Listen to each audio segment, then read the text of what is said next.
प्रियंका का ज्योतिरादित्य सिंधिया पर तीखा हमला, बताया अहिरावण बहरूपिया। जनता ने कांग्रेस की सरकार बनाई थी, छल से गिरा दी गई। ज्योतिरादित्य सिंधिया के करीबियों पर भी प्रियंका ने उठाए सवाल। ज्योतिरादित्य सिंधिया को लेकर कांग्रेस के नेताओं की जुबान बेहद तीखी है। जब से सिंधिया कांग्रेस से बगावत कर बीजेपी के साथ आए हैं, तभी से बीजेपी के नेता सिंधिया पर निशाना साधने का एक भी मौका नहीं छोड़ रहे हैं। जब भी मौका मिलता है, सिंधिया पर कांग्रेस की ओर से आरोपों की बौछार शुरू हो जाती है। लेकिन गांधी परिवार सिंधिया पर बोलते समय बेहद सधे शब्दों का इस्तेमाल करता है। राहुल गांधी ज्योतिरादित्य सिंधिया को लेकर बेहद सधे शब्दों में हमला बोलते हैं, तो प्रियंका गांधी तो ज्योतिरादित्य सिंधिया का नाम भी नहीं लेती हैं। ग्वालियर में हुई सभा में उन्होंने ज्योतिरादित्य का नाम भी नहीं लिया था, तो ये कहकर कुछ भी बोलने से बच गई कि वो मुद्दे से भटकाना नहीं चाहती। लेकिन जब प्रियंका चुनाव प्रचार के बीच इंदौर पहुंची, तो उनके तेवर बदले हुए थे। वैसे इंदौर में भी प्रियंका ने सिंधिया का नाम नहीं लिया, लेकिन बिना नाम लिए ही सिंधिया पर उन्होंने जोरदार हमला बोल दिया। सिंधिया की बगावत को उन्होंने याद दिलाया, जनता को याद दिलाया कि उन्होंने 2018 में किसे वोट दिया था, किसकी सरकार बनाई थी। उन्होंने 2020 में हुए बगावत की तुलना अहिरावण के साथ छल से कर दी। प्रियंका ने कहा कि अहिरावण ने जिस तरह भगवान राम और लक्ष्मण जी के साथ छल किया, उसी तरह आपके साथ भी कुछ बहुरूपियों ने छल किया। आपकी चुनी हुई सरकार चोरी की ओर से उसे भ्रष्टाचार लोक में ले गए।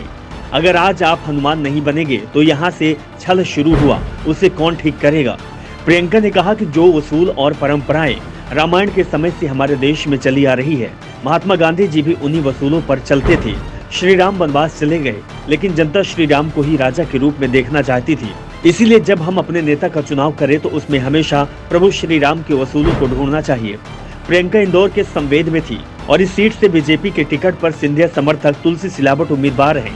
तुलसी सिलावट 2018 में कांग्रेस के टिकट पर चुनाव जीते थे, लेकिन जब ज्योतिरादित्य सिंधिया ने बगावत की, तो सिलावट भी सिंधिया समर्थक दूसरे विधायकों के साथ बेंगलुरु चले गए, जबकि वो कमलनाथ की सरकार में वो स्वास्थ्य मंत्री थे। बाद में सिलावट को शिवराज सरकार में भी मंत्री बनाया गया। उनके पास जल संसाधन मंत्रालय है। सिलावट पर तंज कसते हुए प्रियंका गांधी ने कहा कि जब देश में कोरोना फैला, आपके यहाँ से स्वास्थ्य मंत्री सिलावट बेंगलोर के रिसोर्ट में अपनी सरकार की सौदेबाजी कर रहे थे। तुलसी सिलावट सरकार में मिलावट कर रहे थे। एक ऐसा नेता जिसने पैसों के लिए जनमत को बिगाड़ दिया, अच्छा हुआ दूसरी पार्टी में चले गए। प्रियंका गांधी ने सिंधिया समर्थक पर तो सीधा निशाना साधा, लेकिन सिंधिया पर संकेतों से तीखा तंज किया। दरअसल सिंधिया जब कांग्रेस में थे, तो वो राहुल और प्रियंका गांधी के करीबियों में शामिल थे। राहुल गांधी ने तो यहाँ तक दावा किया था कि ज्योतिरादित्य सिंधिया कांग्रेस में एकमात्र ऐसे नेता थे जो सीधे बिना किसी अपॉइंटमेंट से मुझसे आकर मिल सकता था। मेरे घर के दरवाजे सिंधिया के लिए हमेशा खुले रहते थे। वैसे सिंधिया भले ही बीजेपी में चले गए हो, लेकिन वो भी अभी तक कभी भी प्रियंका गांधी के खिलाफ नहीं बोलते हैं। राहुल गांधी पर जरूर उन्होंने कुछ बयान दिए हैं, लेकिन राहुल के खिलाफ बोलते समय भी वो शब्दों का चयन बेहद सावधानी से करते हैं। वैसे सिंधिया पर भले ही प्रियंका नरम दिख रही हो, लेकिन मोदी सरकार पर उन्होंने जमकर निशाना साधा। इंदौर में प्रियंका ने कहा कि नेहरू जी ने जो बनवाया, वो मोदी ने उद्योगपतियों को दे दिया। देश में एम्स, IIT, बड़े अस्पताल नेहरू जी की सोच की वजह से हैं। जो नेहरू जी ने बनाया, जनता की मेहनत से बना और वहाँ से रोजगार मिलते थे। सभी अपने उद्योगपति मित्रों को मोदी ने दे दिया। BHEL के बारे में पूछेगा मोदी से। प्रियंका का संकेत भेल के निजीकरण पर था। प्रियंका ने जनता से सवाल किया, देश में सबसे शक्तिमान कौन, सर्वोपरि कौन है, नरेंद्र मोदी या फिर MP के CM है।